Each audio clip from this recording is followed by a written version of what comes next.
Hi friends, welcome to our channel. இன்னைக்கு நம்ம என்ன பார்க்க போறோம்னா மினி ஒஸ்மானியா பிஸ்கட். சாஃப்ட்டான ஒஸ்மானியா பிஸ்கட் நம்ம வீட்ல எப்படி பண்றதுன்னு பார்க்கலாம். ஓகேவா? அதுக்கு தேவையான பொருட்கள் என்னன்னு பார்த்துக்கலாம். மைதா 1 கப் எடுத்துக்கோங்க.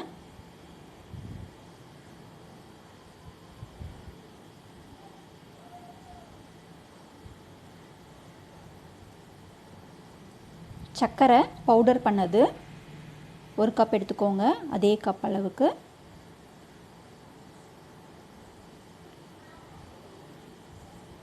ஏலக்காய் பொடி கொஞ்சம் எடுத்துக்கோங்க.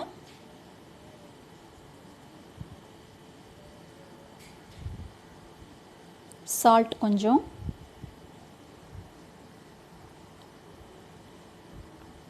பேக்கிங் பவுடர் 1 ஸ்பூன் எடுத்துக்கோங்க.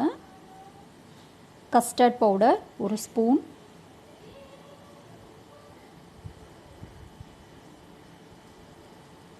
நெய் இல்லைன்னா வெண்ணெய் 2 டேபிள் ஸ்பூன் எடுத்துக்கோங்க.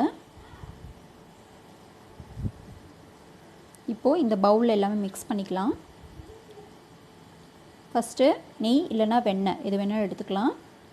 அதை ஒரு 2 டேபிள் ஸ்பூன் அளவுக்கு போட்டுக்கலாம்.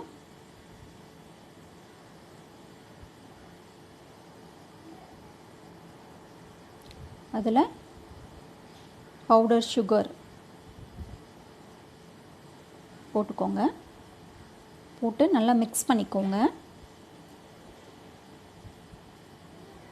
சுகர் நீங்கள் அப்படியே போட்டிங்க அப்படின்னா அது கரையாது. ஸோ அதனால் பவுடர் பண்ணி போட்டுக்கோங்க.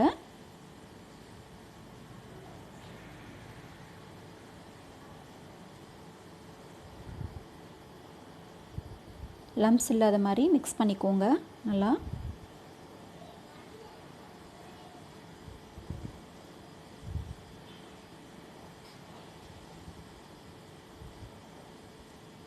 கையில் நல்லா மிக்ஸ் பண்ணிக்கலாம். அப்போ தான் சாஃப்டாக வரும்.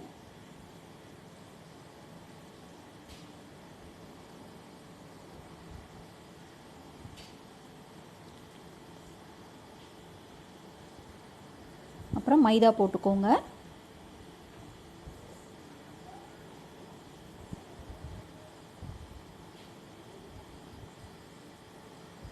Next custard powder. இந்த பவுடர் இல்லை அப்படின்னா ஒன்றும் பிரச்சனை இல்லை, நீங்கள் பால் கூட சேர்த்துக்கலாம். இருந்தது அப்படின்னா 1 டேபிள் ஸ்பூன் அளவுக்கு போட்டுக்கோங்க. அடுத்தது பேக்கிங் பவுடர். அது வந்து ஒரு 1/2 டீஸ்பூன் போட்டுக்கோங்க போதும்.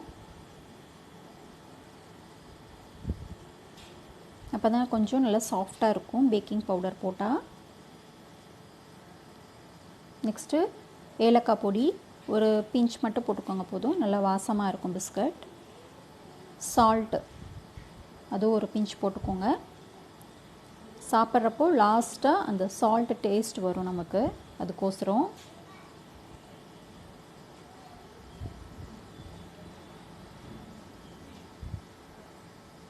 இப்போது இதை வாட்டர் ஊற்றி மிக்ஸ் பண்ணிக்கோங்க. சப்பாத்தி மாவு அளவுக்கு நல்லா கலந்துக்கோங்க.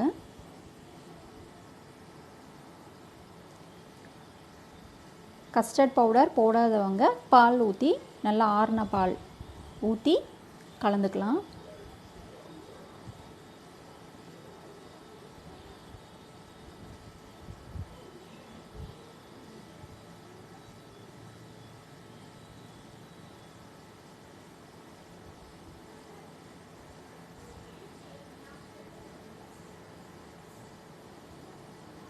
நல்லா கலந்துக்கோங்க. பாருங்கள், இந்த மாதிரி சாஃப்டாக சப்பாத்தி மாவு மாதிரி பசைஞ்சிக்கோங்க. இப்போது ஒரு ட்ரேயில் நல்லா எண்ணெய் இல்லைன்னா பட்டர் ஏதாச்சும் போட்டு ஸ்ப்ரெட் பண்ணிக்கோங்க. அதில் மைதா போட்டு ஸ்ப்ரெட் பண்ணிக்கோங்க. அப்போ தான் நம்மளுக்கு அந்த பிஸ்கட் வந்து கீழே அடியில் ஒட்டாமல் வரும். இல்லை அப்படின்னா பட்டர் ஷீட் இருந்தது அப்படின்னா பட்டர் ஷீட் போட்டுக்கோங்க. பாருங்கள், இந்த மாதிரி மைதா போட்டு இந்த மாதிரி தட்டி விட்டுக்கோங்க. எல்லா இடத்துலையும் ஸ்ப்ரெட் ஆகிற மாதிரி. பாருங்கள், ஒயிட்டாக இருக்குது கீழே. அதுக்கப்புறம் பால் சைஸில் சின்ன சின்னதாக பால் சைஸில் உருட்டி அதை அப்படியே தட்டிட்டு கையிலேயே தட்டி அப்படியே வச்சுடுங்க. திருப்பியும் அதை மூவ் பண்ண வேண்டாம். இந்த மாதிரி தட்டி தட்டி வச்சுடுங்க.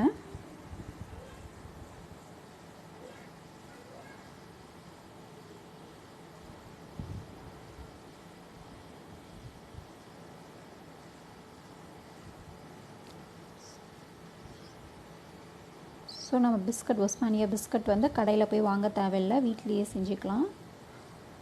அது ரொம்ப சாஃப்டாக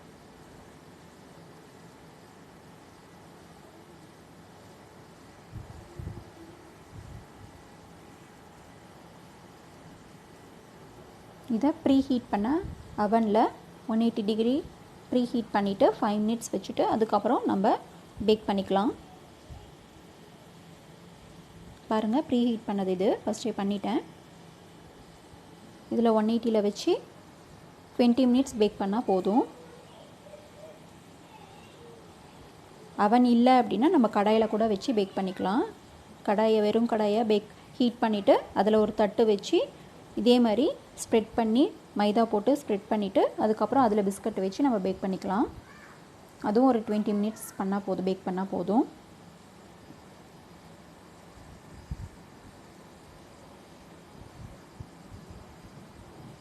பாருங்கள், சாஃப்டான உஸ்மானியா பிஸ்கட் ரெடி ஆயிடுச்சு. நம்ம வீட்டிலையே செஞ்சது. ஸோ வீடியோ பிடிச்சிருந்தது அப்படின்னா லைக் பண்ணுங்கள், ஷேர் பண்ணுங்கள், சப்ஸ்கிரைப் பண்ணுங்கள். தேங்க்யூ.